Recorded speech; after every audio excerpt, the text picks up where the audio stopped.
देखो भाई क्या लिखा है क्वेश्चन में, a ball falls on an incline plane of inclination theta from a height h above the point of impact.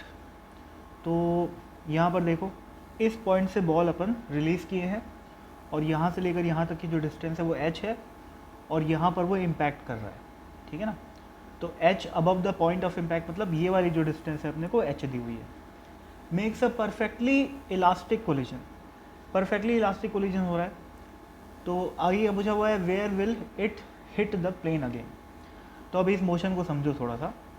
ये बॉल नीचे जब आएगी कितना डिस्टेंस ट्रैवल की, h डिस्टेंस, तो उसकी वेलोसिटी लोअर मोस्ट पॉइंट पे कितनी हो जाएगी यहाँ पर, √2gh, ठीक है। अब इलास्टिक कोलिजन में क्या होएगा, ये देखो ये जो लाइन दिख रही है ये नॉर्मल है, मतलब इस प्लेन के परपेंडिकुलर है, ठीक है। तो इलास्टिक कोलिजन में क्या होता है, ये वाला एंगल और ये वाला एंगल दोनों क्या होता है, बराबर होता है, ठीक है। तो इसको अपन क्या मान लेते हैं, थीटा, सॉरी थीटा नहीं, अल्फा मान लेते हैं, ठीक है। या फिर कुछ नहीं मानते, छोड़ो, देखते हैं वो क्या है। ऐसे समझो, अगर ये एंगल थीटा है तो ये वाला एंगल क्या हो जाएगा, 90 माइनस थीटा। तो ये भी कितना हो गया, 90 माइनस थीटा। ये अगर 90 माइनस थीटा है तो ये एंगल कितना हो जाएगा, थीटा, है ना। उसी और क्या बोला मैं कि ये वाला एंगल और ये वाला एंगल तो बराबर होगा। तो अगर ये एंगल थीटा हो गया तो ये एंगल भी क्या हो जाएगा, थीटा हो जाएगा, ठीक है। ये एंगल अगर थीटा हो गया तो ये वाला एंगल 90 माइनस थीटा हो जाएगा। क्यों, क्योंकि ये अगेन परपेंडिकुलर है, ठीक है। अब इलास्टिक कोलिजन में और क्या होता है भाई, ये एंगल सेम तो होता ही है, साथ ही साथ वेलोसिटी जो है वो भी कांस्टेंट रहती है, वेलोसिटी सॉरी स्पीड, है ना, स्पीड ऑफ इम्पैक्ट जो है। तो ये √2gh से अगर नीचे आ रहा था तो टकराने के बाद भी इस डायरेक्शन में किस स्पीड से जाएगा, √2gh। वो और मैं ऐसा मान सकता हूँ, अब देखो इस क्वेश्चन को, यहाँ से प्रोजेक्टाइल मोशन शुरू हो गया।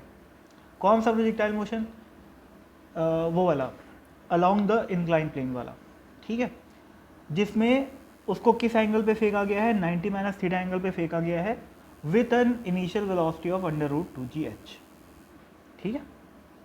अब इसको सिंप्लीफाई करने के लिए मैं एक काम करता हूँ, √2gh को सिंपली u मान लेता हूँ, ठीक है, u मान लिया। अब आगे क्या होगा, अब देखो यार, अब ये पूरा क्वेश्चन हो गया इंक्लाइन प्रोजेक्टाइल का क्वेश्चन, ठीक है। तो इंक्लाइन प्रोजेक्टाइल अभी मैं यहाँ पूरा तो समझा नहीं सकता, लेकिन मेरे को कोई फार्मूला वगैरह तो याद नहीं है इंक्लाइन प्रोजेक्टाइल का।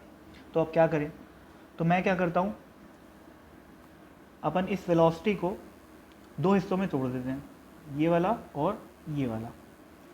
ये वाला जो कंपोनेंट आएगा वो क्या आएगा, u साइन थीटा, ये एंगल 90 माइनस थीटा है, और ये वाला कंपोनेंट क्या आएगा, u कॉस थीटा। ग्रेविटी को भी क्या करूँगा मैं, यहाँ पर ग्रेविटी कहाँ लग रही है, नीचे लग रही है, उसको मैं दो कंपोनेंट में तोड़ लूँगा, एक तो ऐसा और दूसरा ऐसा, ठीक है। ये वाला कंपोनेंट क्या आ जाएगा, जी साइन थीटा, और ये वाला कंपोनेंट आ जाएगा जी कॉस थीटा। अब क्या, अब अपने पास क्या है, मतलब मैं बस ये प्रोजेक्टाइल मोशन पढ़ा रहा हूँ ना, किसी को आता होगा तो वो उसका क्वेश्चन तो ख़त्म हो चुका है यहाँ पर, ठीक है। तो प्रोजेक्टाइल मोशन में अपन ऐसा ही करते हैं, ग्रेविटी को दोनों हिस्सों में तोड़ लेते हैं। कौन से दो हिस्सों में, अलोंग द प्लेन और परपेंडिकुलर द प्लेन। सिमिलरली जो वेलोसिटी है, जो ये वाली वेलोसिटी है, उसको भी दो हिस्से में तोड़ लिया, अलोंग द प्लेन और परपेंडिकुलर टू प्लेन। अब ये क्वेश्चन बेसिकली कैसा हो गया, एक्स डायरेक्शन में इनिशियल वेलोसिटी ये और एक्स डायरेक्शन में एक्सेलरेशन ये, वाई डायरेक्शन में इनिशियल वेलोसिटी ये और एक्सेलरेशन माइनस जी कॉस थीटा, क्योंकि वाई डायरेक्शन ऊपर पॉजिटिव मान रहा हूँ मैं यहाँ पर, तो यहाँ पर ये नेगेटिव जी साइन थीटा हो जाएगा। तो ये बेसिकली मोशन इन 2 डायमेंशन हो गया।